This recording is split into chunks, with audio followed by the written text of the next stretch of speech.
Hi there, welcome back to our next video.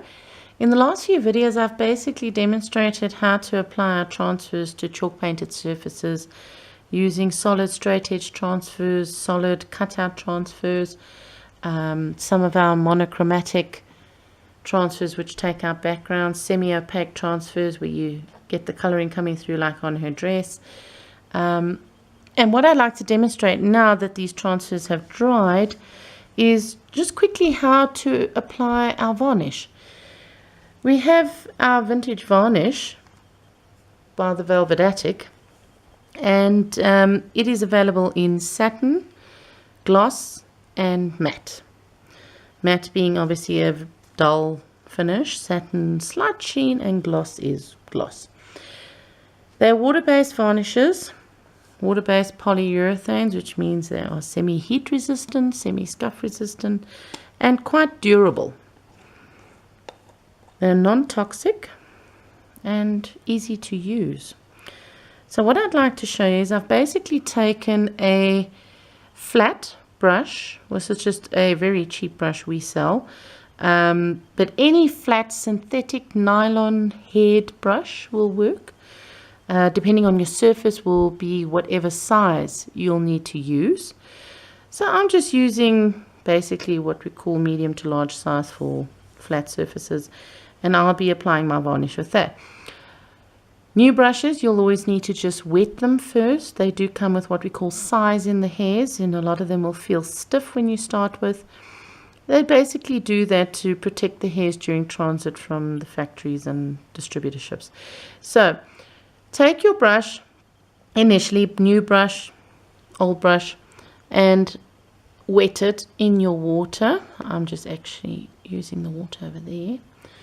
And then just blot it on a piece of paper towel. You don't want to varnish with a dry brush. It's going to start pulling on the varnish below. It's going to actually give you a hard time. So, little damp brush. Going to dunk it straight in to our bottle, shake off our excess, and I'm going to start with the top picture here. I'm just going to pull my varnish across, but these white ridges that I'm making here, you need to smooth them out. You don't want the white edges because number one, you want a smooth layer of varnish on. You can work it backwards and forwards. You can go over your edge, obviously. Now you would varnish your whole piece or the whole side, because what happens with transfers is you, as I've mentioned in previous videos, you are left with a clear edge, and some of them can look a little shiny. Now chalk paint tends to have a nice matte finish, chalky finish, so you don't want to see a difference there, and this is why you need to varnish the whole piece so that you don't see, well, this is a shiny clear edge here and that's matte. Now it'll look as one piece. So what I'm going to do now, you see that, I'm going to dunk that in there. I'll move on to my butterfly. This was our peacock butterfly transfer. I'm just going to paint a nice varnish. When these transfers are done, there's no way as you work with them that they are going to start buckling or ruffling up, or that shouldn't happen at all. If that happens, generally it could mean you've got air pockets underneath and you didn't flatten it enough. So make sure the antennae get a nice coat too. You can go across the whole piece if you like. And you'll see I'm working horizontally here at the moment.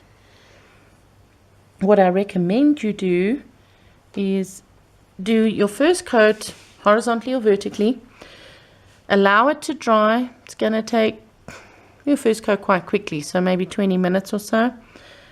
Apply a second coat, and when you do the second coat, you would pull it the opposite direction, so what we call the linen effect.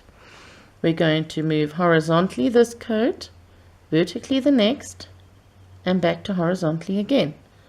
At least 3 coats.